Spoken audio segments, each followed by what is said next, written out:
Most of the time, when an artist makes a point of putting out a cover of a legendary song, the best case scenario is that it's at least different enough to not make the whole endeavor completely pointless. Disney are certainly pooping the bed over with their remakes on the silver screen, and for the most part, unless you absolutely knock your cover out the park, most of us will listen once, go, yeah, okay, that is that song again, and never return. The notion that another artist can come along and genuinely improve on the original is rarely proven correct, especially if said original track isn't total garbage and actually welcomes improvement in the first place. Plus, there's an incredibly varied opinion amongst music fans as to what constitutes a song being better, since music is arguably the most subjective form of entertainment overall.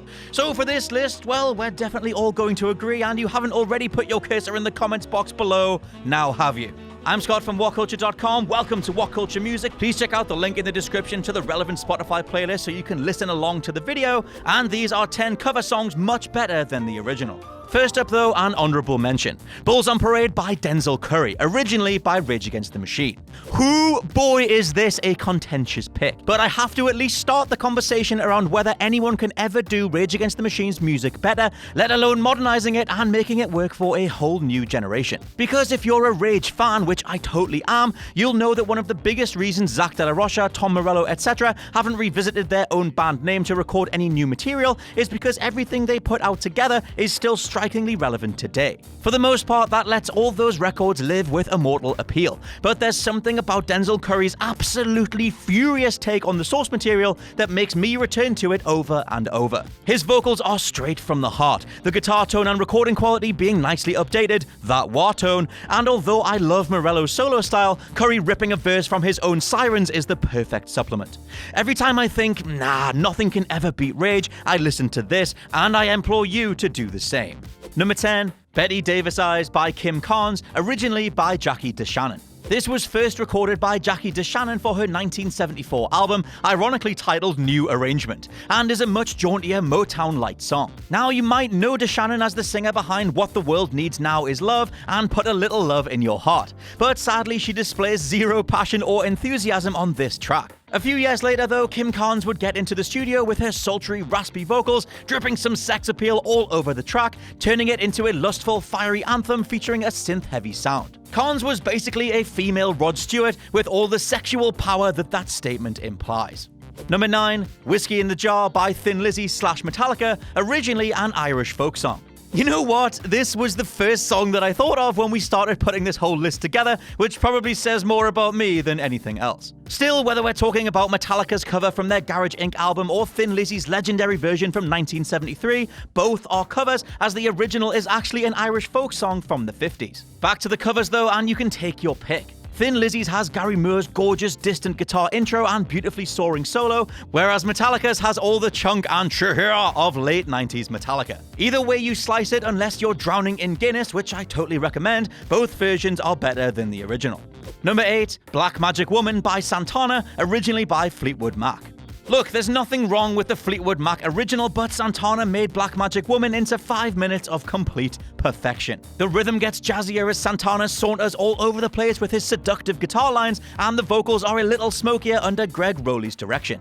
Again, Fleetwood Mac did a fine job on this track, nicely mixing together blues guitar and rock vocals, but it sounds a little too understated and rigid, like someone was trying too hard to be perfect instead of letting all of that ooze out on its own. That's what Santana did though, and every note sounds as if it was being pumped through him by some musically imbued messianic higher power. Number 7, Cocaine by Eric Clapton, originally by J.J. Cale. A number of Cale's songs would be covered by various artists, usually to the detriment of the original recording. Sadly, few people credit Cale with the writing of Call Me the Breeze and After Midnight, both songs that Eric Clapton would cover as well, to much worse effect than this example. J.J. Cale is a real cool dude, but he was almost too cool to perform this song. Although both versions of Cocaine follow almost the exact same arrangement, Cale's comes off as uncommonly chill, with a weird disco influence surrounding the whole thing. This certainly isn't a bad song in Cale's hands, but Clapton manages to give it a bigger spark. There's a dirty swagger to Clapton's guitar work and a playful gruffness to his voice that's missing from the original. Number 6, One by Johnny Cash, originally by U2. There are a lot of songs from Johnny Cash's American Recordings collection that could have found their way onto this list, but a few that are commonly cited as the best, like Hurt or Personal Jesus, aren't necessarily better as much as they are fantastically different. However, that is certainly not the case with Cash's cover of U2's One. Johnny Cash's version is just plain better, hands down. There really was only one guy that could take a Bono track, blend it with country, rock, gospel, folk, and a healthy dose of heartache, and then absolutely own that shit. It's kinda hard to listen to U2's One today, which sounds a bit too self-important and needlessly grandiose by comparison, all of which making you pine for Johnny Cash's take.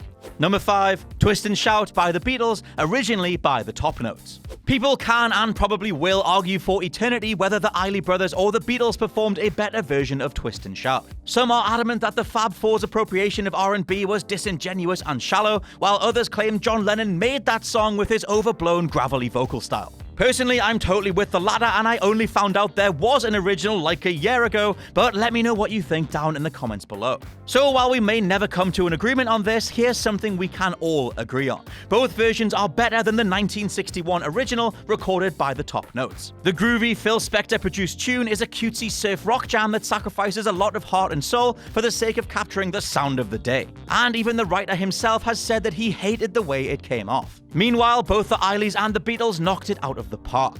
The Beatles version literally screams rock and roll, but much respect to the Isley Brothers too, for transforming Twist and Shout into a classic sing-along. Number 4, I Fought the Law by The Clash, originally by the Crickets. Easily one of the most iconic punk songs of all time, there are a ton of studio versions of I Fought the Law, not to mention endless live performances and bootlegs. It's practically a rite of passage to have a pop at this track if you're calling yourself anything of a punk band, but none have done it better, at least to me, than The Clash. However, the original version by Sonny Curtis and the Crickets had a completely different vibe. Recorded in 1959 for a 1960 release, Hanging with the Crickets, fascinatingly, although Sonny is writing about what sounds like personal or family experiences referencing slavery and imprisonment, he actually put the song together in 20 minutes on a lazy, sunny Texas afternoon. That didn't stop the wider meaning of the track becoming legend though, and as The Clash became one of the most iconic punk bands of all time, it was off the back of this version, imbuing the song with some true 70s punk spirit. Number 3, Respect by Aretha Franklin, originally by Otis Redding. This is one of those that will send a lot of people to YouTube or Wikipedia saying to themselves, that can't possibly be a cover. But just trust me on this one and allow me to blow your mind for a minute. Because Otis Redding originally recorded Respect back in 1965 as a relatively misogynistic track, though it would never be defined as such back in that era, using respect as a metaphor for sex. Redding's song is a compromise to his woman, suggesting that she can do whatever she wants while he's away at work, but when he comes home, damn it, he's gonna want a little respect when he gets back. Classy. Aretha's version, released 2 years later, is a rallying cry for strong, independent women to demand equality because they deserve that R-E-S-P-E-C-T.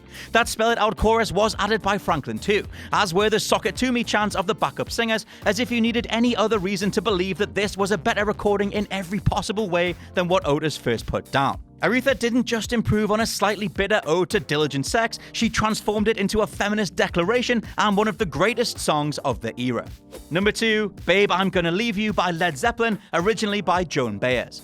One of my personal favorite bands of all time, Led Zeppelin get a lot of crap these days for stealing bits and pieces of other people's tunes and appropriating them into their own discography. Dazed and Confused, Whole Lotta Love, and The Lemon Song all reportedly plagiarized portions of lesser-known songs, but no one ever gives Led Zepp credit for straight-up covering songs like bosses. Babe, I'm Gonna Leave You is as clear-cut a case as you're going to get of a band outshining the original version to such an extent that no one ever even mentions the original going forward. Whereas Joan Baez dove deep down into the sorrow pit when she sang Babe, I'd Like to Stay Here, Robert Plant makes it sound like the decision to leave is literally ripping his heart right out of him. And of course, Jimmy Page, John Bonham, and John Paul Jones do their part to make it a typically epic Zeppelin track. And number 1, All Along the Watchtower by Jimi Hendrix, originally by Bob Dylan. It is extremely rare for a Bob Dylan classic to be completely outclassed by another musician. But if there's ever an example where Dylan had his humility blown up for the world to see, it was when the folk legend himself admitted that Hendrix's version of All Along the Watchtower is the definitive interpretation of the song. In fact, Dylan was so impressed by it that he now feels obligated to perform it Jimmy's way in concert. In the booklet accompanying his 1985 compilation Biograph, Dylan wrote, "I like Jimi Hendrix's recording of this, and ever since he died I've been doing it that way. Strange how when I sing it I always feel it's a tribute to him in some kind of way. When a cover song is so good that it makes the original artist change the way they perform the song, it's pretty hard to argue that it isn't the best of them all." And that is my list of cover songs better than the original. Let me know what you think down in the comments below. Hopefully you enjoy the fact that we're finally doing WhatCulture music. I've been Scott from WhatCulture.com, and I'll catch you soon.